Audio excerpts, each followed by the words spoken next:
Chapter 293. Menengok ke belakang 3. Cahaya paling murni diperkuat oleh stigma, panah yang digunakan Dewi Kebijaksanaan Yunani. LV, 11 panah bulan Athena, terbang dengan diam-diam, melahap langit dan bumi.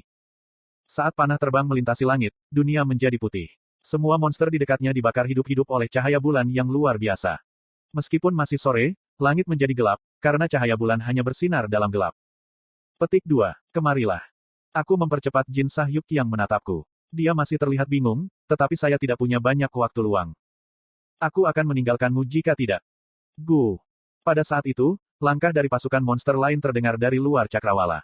Terkejut oleh suara itu, Jin Sahyuk melirik ke cakrawala, lalu menatapku, lalu melompat tinggi dan mendarat di tebing tempat aku berdiri. Ada apa denganmu? Kenapa kamu tiba-tiba datang ke sini, dan... Petik 2. Aku membiarkan Jin Sahyuk mengoceh pada dirinya sendiri dan mengaktifkan kekuatan rohku. Saya memusatkan kekuatan roh saya pada gerakan, mengatur koordinat di kepala saya, dan menirukan hadiah Khalifah, portal. Karena saya telah menggunakan hampir semua coretan stigma selama serangan terakhir, saya tidak lagi memiliki sisa untuk digunakan untuk portal. Set. Kekuatan roh saya menciptakan portal. Saya meraih Jin Sahyuk dan mendorongnya ke dalam. Lalu aku mengikutinya. Kami tiba di sebuah gua gelap di pantai Afrika. Petik 2. Kau bajingan, kaulah yang menendangku keluar. Jadi mengapa Anda datang kepada saya? Petik 2. Tiba-tiba, Jin Sahyuk menyambar kerahku. Tapi aku hanya menatap matanya. Apa? Kamu hanya akan mengabaikanku? Hah, itu saja. Bel telah banyak bercerita tentang Jin Sahyuk, tentang kehidupan yang harus dijalaninya di bumi setelah kematiannya di Akatrina, jalan apa yang diambil untuk sampai ke sini, dan tentang penderitaan dan rasa sakit yang harus dijalaninya. Hei, Kim Ha-jin. Kim Ha-jin. Kim Ha-jin. Petik 2. Ketika saya mendengar Bel, saya merasa berharap bahwa mungkin akhir novel saya bisa berubah. Dalam novel saya, Jin Sahyuk adalah penjahat yang tak termaafkan dan tiran yang putus asa. Tetapi di dunia ini, dia berubah karena dia bertemu Bel, karakter yang tidak ada dalam cerita asli saya. Apakah kamu tuli atau apa? Saya tidak sepenuhnya mempercayai Bel, tentu saja. Saya masih memiliki banyak keraguan tentang dia, dan dia jelas memiliki banyak rahasia yang perlu saya gali. Tapi tidak ada yang penting sekarang. Saya sama sekali tidak khawatir. Bagaimanapun, saya membawa buku kebenaran bersama saya. Jawab aku. Saat itulah Jin Sahyuk mulai mengguncang saya dari sisi ke sisi. Tubuhku berayun seperti boneka yang terbuat dari kertas karena kekuatannya yang luar biasa. Saya menjawab dengan acuh tak acuh, wajar bagi seorang pelayan untuk bersama rajanya, kan? Jin Sahyuk membeku. Tangannya masih berada di leherku ketika dia dengan dingin bergumam. Itu omong kosong. Apa maksudmu? Aku mengangkat bahu. Saya tahu dia sangat curiga pada saya. Qin Spring, dan Kim Ha-jin. Dia terbelah antara dua keberadaan. Ngomong-ngomong, aku memutuskan untuk melatihmu menggantikan Bel selama 6 bulan ke depan, atau lebih pendek jika memungkinkan. Apa? Cengkeraman Jin Sahyuk tiba-tiba menegang. Latihan. Potong omong kosong. Anda sudah bertemu Bel. Apa yang kalian bicarakan? Petik 2. Baik, bisakah kamu melepaskanku dulu? Petik 2. Saya melihat kerah saya. Cengkeraman Jin Sahyuk begitu ketat sehingga, terus terang, aku tidak bisa bergerak sama sekali. Saya merasa seolah-olah seluruh tubuh saya diikat, meskipun yang dia lakukan hanyalah memegangi kerah saya. Perbedaan dalam statistik basis kami terlalu tinggi. Mengapa saya harus berangkat? Aku merengut. Namun Jin Sahyuk tidak melonggarkan cengkeramannya dan hanya menatapku. Tidak ada sedikit pun ketakutan di matanya. Petik 1. Beberapa saat yang lalu dia bahkan tidak bisa berbicara dengan benar di depanku.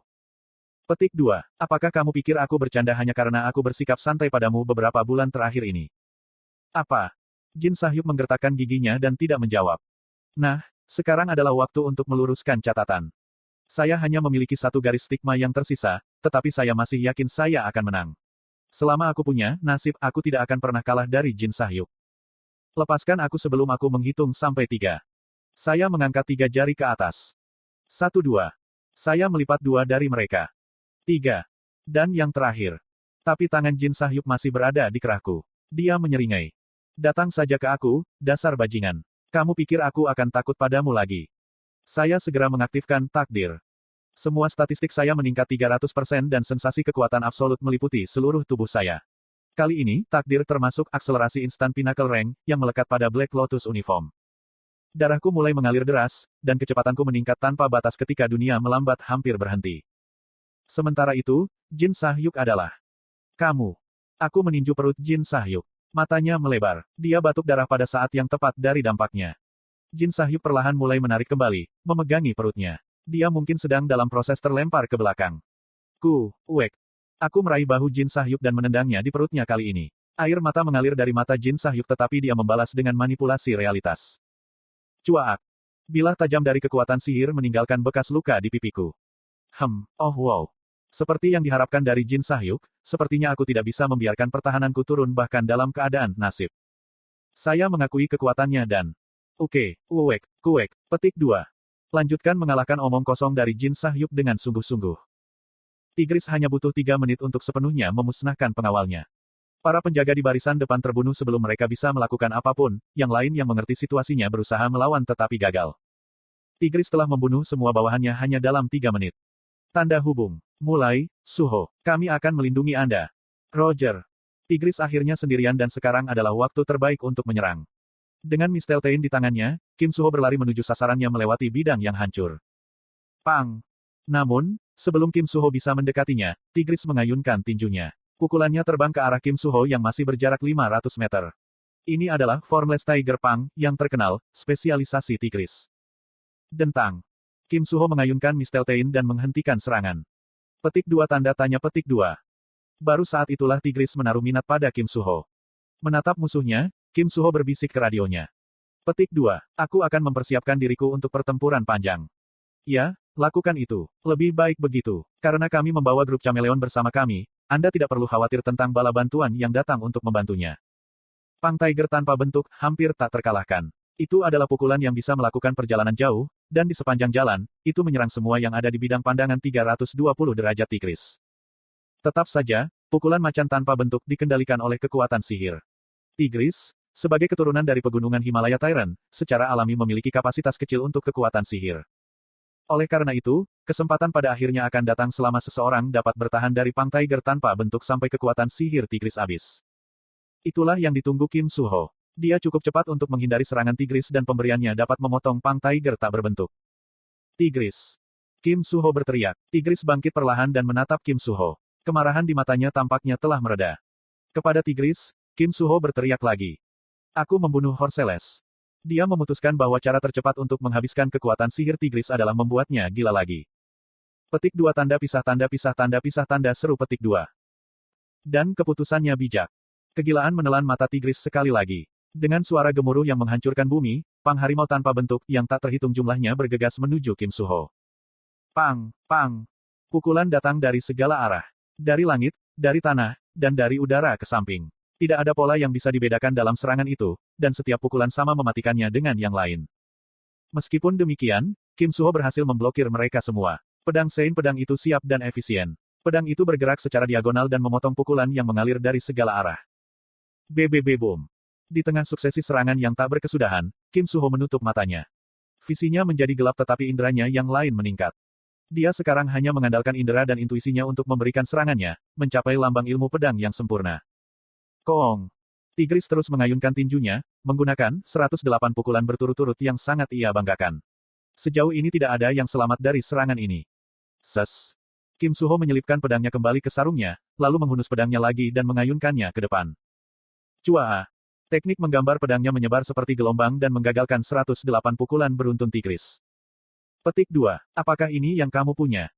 Ilmu pedang Kim Suho memang sesuai dengan gelarnya, Sword Sein. Kim Suho sekarang sepenuhnya mengungkapkan keadaan keberadaannya. Afrika, Gua Bawah Laut. Latihan pertama kami, pertarungan mock bergulat, berakhir dalam 3 menit. Jin Sahyuk sekarang terbaring sakit di tempat tidur, sementara aku duduk di kursi di sebelahnya dan menatapnya. Agar adil, saya tidak dalam kondisi yang sangat baik karena efek samping dari nasib. Ngomong-ngomong, sampai saat itu, jangan hanya bicara tentang raja dan pelayan, dan semua itu. Potong akar masalahnya. Kami hanya akan sakit kepala jika terus membicarakannya. Petik 2. Petik 2 titik petik 2. Jin Sahyuk memelototiku dengan diam. Ekspresi matanya cukup mengancam. Usap cemberut itu dari wajahmu. Petik 2 petik 2. Jin Sahyuk menghela nafas dan membalikkan badannya. Dia kemudian bergumam, apa yang kita lakukan selama setengah tahun? Pertama-tama, ruang bawah tanah. Petik 2. Penjara bawah tanah. Jin Sahyuk menunjukkan minat. Ya, Afrika penuh dengan ruang bawah tanah yang menarik. Saya mendengar ada satu yang disebut, Kuis Dungeon. Bagaimanapun, ruang bawah tanah itu berbahaya, tetapi mereka memiliki hadiah yang luar biasa. Petik 2. Mulai sekarang, saya perlu berburu barang. Membersihkan ruang bawah tanah tidak hanya akan membantu Jin Sahyuk tumbuh, tetapi juga memungkinkan saya untuk mengamankan materi yang saya butuhkan untuk menempa peralatan baru. Saya berencana untuk membongkar artefak yang ada dengan Yang Dwarf's Dexterity, dan membuatnya kembali sebagai artefak baru dengan kualitas yang lebih baik. Petik 2. Jadi, apakah kamu tahu di mana ruang bawah tanah itu? Jin Sahyuk bertanya dengan datar. Iya. Saya membuka kitab kebenaran dan membalik halaman, mencoba mengingat lokasi ruang bawah tanah. Tiba-tiba, aku teringat nama pria yang disebutkan Bell. Yi Yeonjun, mantan bos Chameleon Troupe. Apa yang kamu lihat? Perlihatkan pada saya. Sepertinya Jin Sahyuk tertarik dengan ekspresi serius saya. Tetapi saya menutup kitab kebenaran dan mengembalikannya ke dalam stigma. Lalu aku memandang Jin Sahyuk. Apa? Ada apa kali ini? Petik 2. Jin Sahyuk tersentak, sedikit terintimidasi oleh tatapanku. Petik 2 titik. Hei, apakah Anda tahu, Yi Yeonjun? Petik 2. Saya pikir Jin Sahyuk mungkin mengenalnya. Namun, tidak. Petik 2. Saya kira Anda tidak akan ingat nama orang lain. Kamu terlalu sibuk menjadi kotor. Petik 2.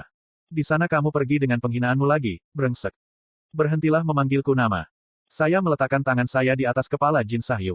Jin Sahyuk mulai gemetar ketakutan sebagai reaksi terhadap insiden sebelumnya. Untuk saat ini, mari kita makan dengan tenang. Saya pergi ke lemari es di sudut gua dan mengeluarkan beberapa bahan.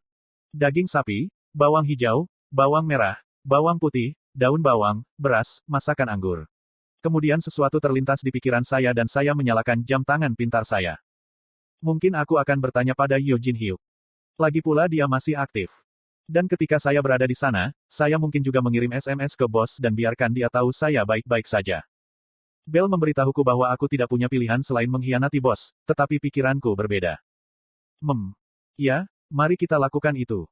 Pertama, saya mengirim SMS ke bos. Setelah kembali ke tempat berlindungnya, Bell menghela nafas. Dia diselimuti kegelapan total tanpa setitik cahaya pun. Kondisi kehidupan seperti itu tidak cocok untuk manusia, tetapi dia tidak punya pilihan selain mematuhi karena tempat ini adalah tempat perlindungan yang terletak jauh di laut. Jadi rombongan bunglon tiba di desa bawah tanah. Rumi mungkin lolos. Apakah Kim Hajin bertemu Jin Sahyuk seperti yang saya rencanakan? Petik 2. Banyak pikiran tersangkut di kepalanya. Bell menarik tirai dan duduk di kursi di samping meja kecil. Cahaya laut dalam datang melalui jendela. Itu masih sangat dekat dengan kegelapan, tetapi Bell merasakan sedikit kenyamanan dari cahaya redup. Bisikan samar.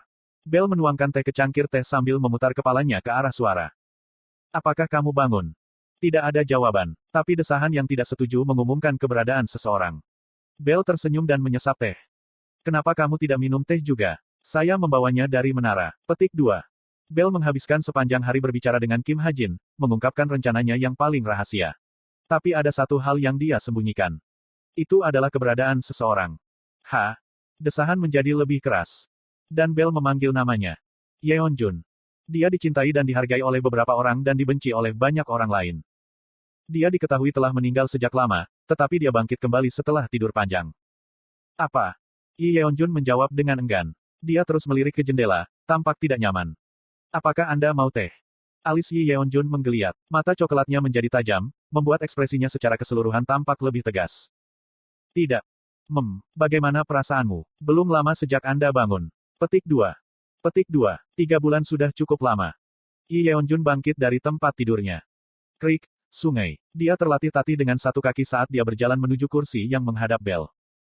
Apakah kamu punya waktu untuk memikirkan apa yang aku katakan? Berpikir itu sulit sekarang. Saya tidak bisa menjaga pikiran saya berjalan lama. Petik 2. Dia terdengar kaku dan keras. Cara dia berbicara menyerupai Biul, karena dia adalah pencetus nada seperti itu. Karena itulah aku bilang kamu tidak boleh tinggal di sini terlalu lama.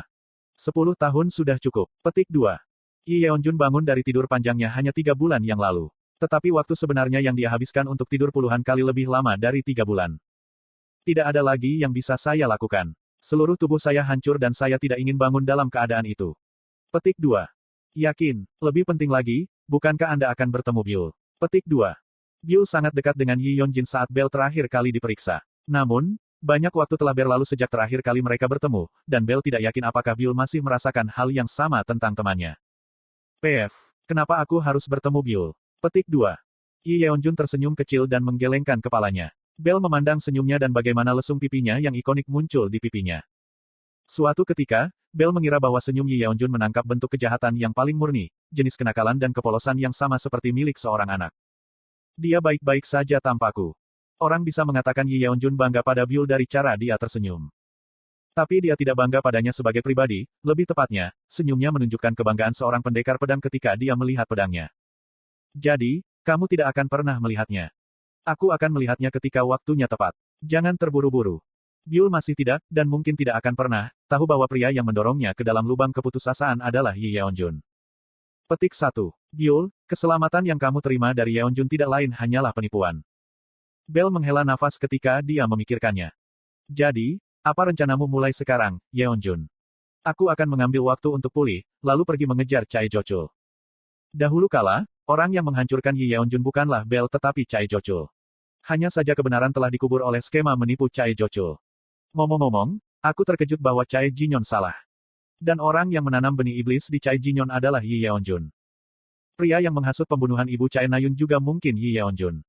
Kanan. Bel tahu bahwa pria yang duduk di depannya adalah monster nyata. Tetapi dia terlalu terbiasa dengan temannya untuk menerimanya apa adanya. Jadi, Bel tersenyum dan meletakkan tangannya di atas kepala Yi Yeonjun. Yang pertama, kamu harus benar-benar memotong rambutmu. Rambut. Yi Yeonjun mengerutkan kening. Tidak dibutuhkan. Aku harus tetap bersembunyi untuk sementara waktu dan rambut panjang akan membantu menyamar.